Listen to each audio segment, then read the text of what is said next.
श्री गणेशाय नमः। श्री जगदम्बा दुर्गा दैवीय नमः। अंतस यात्रा के सभी साधकों को चैत्र नवरात्रि और श्री रामनवमी की हार्दिक शुभकामनाएं। अंतस यात्रा की इस कड़ी में आज हम चैत्र नवरात्र के बारे में बताने जा रहे हैं। हमारा चैत्र नवरात्र आ रहा है।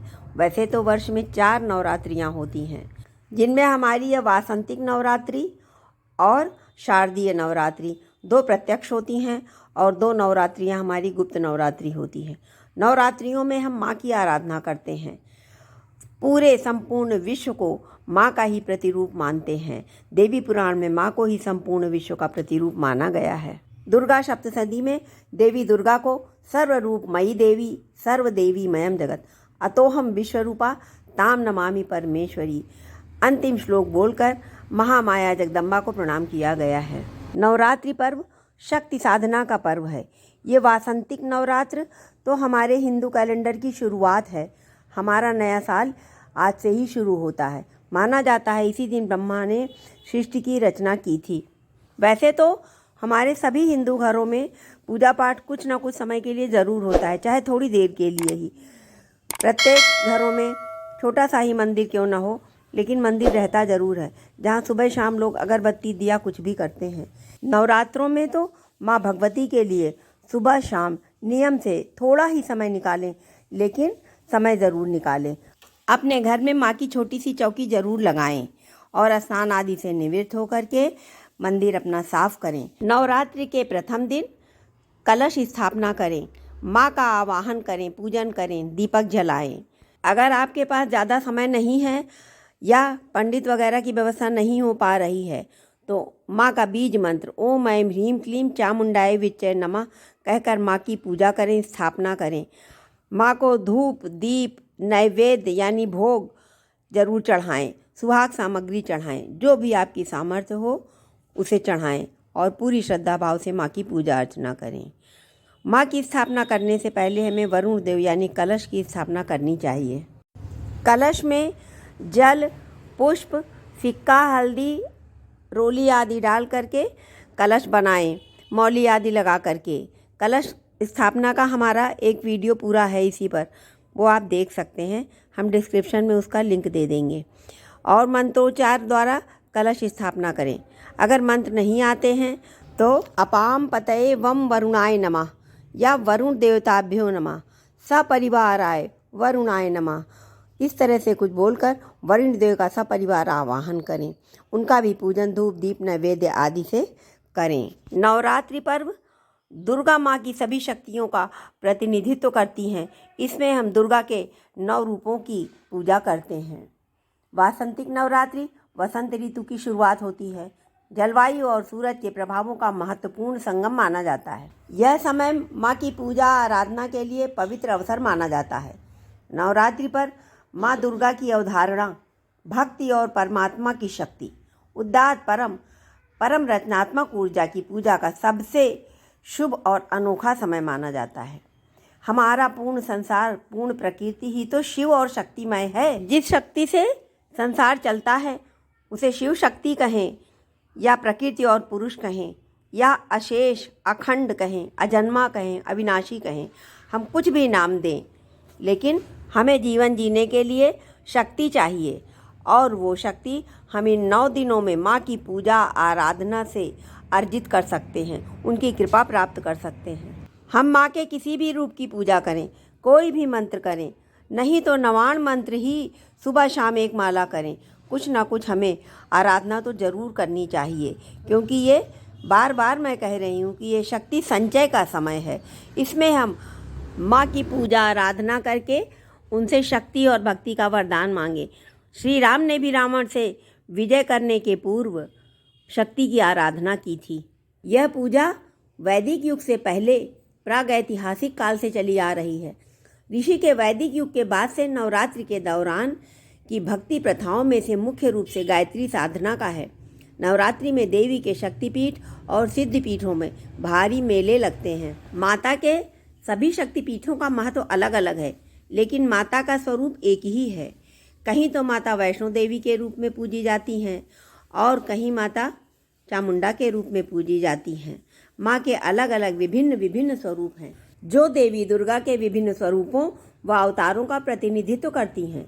ये 9 देवियाँ जहाँ लोग यात्रा करने जाते हैं, माता वैष्णो देवी, माता चामुंडा देवी, माँ बज्जेश्वरी कांगड़ा, माँ ज्वालामुखी देवी, माँ चिंतपूर्णी, माँ नैना देवी, माँ मनसा देवी, माँ कालिका देवी, माँ शाकंभरी देवी हमारे देश के अलग अलग स्थानों में हैं। हम देवी के किसी भी नाम की, किसी भी रूप की पूजा करें, वो हमारी शक्ति आराधना ही होती है और उससे हमें शक्ति संचय ही मिलता है, हमें जीवनी शक्ति मिलती है। नवरात्रि के पहले 3 दिन देवी दुर्गा की पूजा करने के लिए समर्पित किए गए हैं।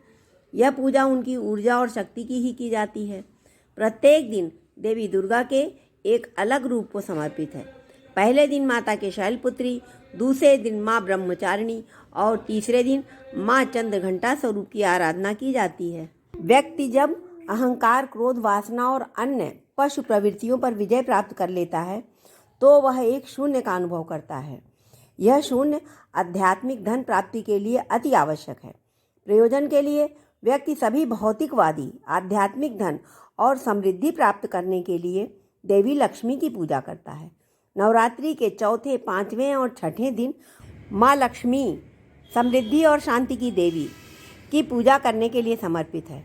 शायद यह व्यक्ति की बुरी प्रवृत्तियों और धन पर विजय प्राप्त कर लेने का संदेश है, पर वह अभी सच्चे ज्ञान से वंचित है। ज्ञान एक मानवीय जीवन जीने के लिए अति आवश्यक है, भले ही वह सत्ता और धन के साथ समृद्ध हो। इसलिए श्री दुर्गा सप्तशती के 13 अध्याय इसका संकेत करते हैं। प्रथम, द्वितीय और तृतीय अध्यायों में माँ राक्षसों का वध करती हैं और चौथे अध्याय में देवों द्वारा माँ की स्तुति की जाती है। यह इसी बात का प्रतीक है कि हम अपने अंदर के राक्षसों का वध करके, यानी अपने अंदर की बुराइयों को खत्म करने का प्रयास करें, जिससे माँ का सामीप्य प्राप्त हो। और जब माँ का सामीप्य प्राप्त होगा तो हमारे अंदर ज्ञान का प्रकाश स्वतः ही आ जाएगा। 5वें से 13वें अध्याय तक सबसे ज़्यादा माँ सरस्वती स्वरूप की पूजा इसलिए होती है कि हम अपने अंदर ज्ञान का जो दीपक जलाएं वो जीवन पर्यंत प्रज्वलित रहे, अज्ञान रूपी हवा का एक भी झोंका उसे बुझा न सके। इसलिए एक दिया माँ के सामने देवी का आवाहन और उनका आशीर्वाद लेने के लिए जलाया जाता है। 8वें या 9वें दिन पर एक यज्ञ यानी हवन किया जाता है। यह एक समर्पण है जो देवी दुर्गा के समक्ष हम अपनी ही बुराइयों की आहुति देते हुए, माँ का सम्मान करते हुए, उन्हें आश्वस्त करते हुए उनको विदा किया जाता है कि माँ, हमने आपके सानिध्य में जो ज्ञान का दीपक अपने अंदर जलाया है उसे सदैव प्रज्वलित रखेंगे। 9वां दिन नवरात्रि का अंतिम दिन है। यह महानवमी के नाम से जाना जाता है। हवन के बाद इस दिन कन्या पूजन होता है, जिसमें 9 कन्याओं की पूजा होती है। इन 9 कन्याओं को देवी दुर्गा के 9 रूपों का प्रतीक माना जाता है। कन्याओं का सम्मान तथा स्वागत करने के लिए उनके पैर धोए जाते हैं और उनकी पूजा आदि की जाती है। उन्हें भोजन कराया जाता है और अंत में कन्याओं को उपहार के रूप में नए वस्त्र, कुछ सामग्री अपनी सामर्थ्य के अनुसार भेंट की जाती है। नवरात्रि आत्मनिरीक्षण और आत्मशुद्धि की अवधि है और पारंपरिक रूप से चैत्र नवरात्रि नए वर्ष की शुरुआत है। तो ऐसे में हम अपने नए वर्ष की शुरुआत करने के लिए माँ की पूजा, आराधना एवं उपवास कर उनका आशीर्वाद प्राप्त करते हैं। इस वासंतिक नवरात्रि के 9वें दिन भगवान श्री राम का जन्म दिवस भी मनाया जाता है। भगवान श्री राम सूर्यवंशी हैं, इसलिए इस नवरात्रि में सूर्य उपासना का भी बहुत महत्व है। माँ दुर्गा की पूजा से पहले हमें सूर्य को अर्घ्य जरूर देना चाहिए। वैसे हमें अपने नित्य जीवन में भी सूर्य का अर्घ्य देना चाहिए। सूर्य हमारे पंचदेव में आते हैं। सूर्य, माँ दुर्गा, श्री गणेश, विष्णु और शिव, ये पंचायतन पूजा पद्धति में पंचदेव हमारे आते हैं। इनकी पूजा हमें नित्य करना चाहिए।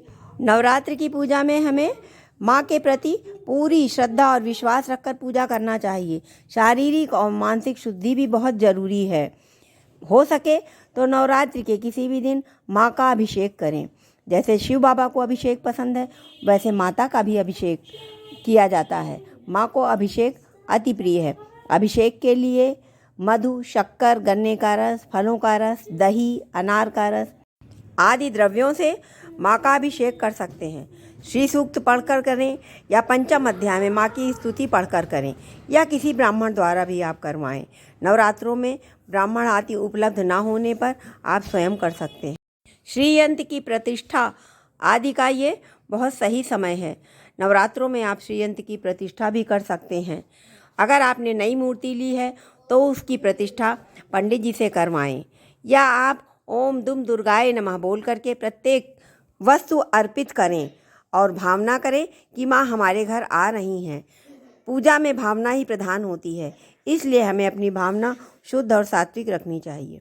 हाँ, जब भी श्रीयंत्र घर में रखें तो उसके नीचे एक तुलसी का पत्ता जरूर रखें। मान्यता है कि नवरात्रों में माँ पृथ्वी पर वास करती हैं और अपने भक्तों की सभी मनोकामनाएं पूरी करती हैं, तो हमें भी श्रद्धा से नवरात्रि का पर्व मनाना चाहिए।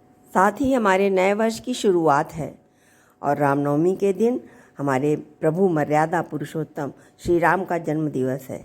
कुल मिलाकर हमारी चैत्र नवरात्रि आराधना, उपासना, पूजा और महोत्सव का समय है। आइए हम इसे पूरी श्रद्धा विश्वास के साथ मनाएं और माता का और प्रभु का आशीर्वाद पाएं। जय श्री राम।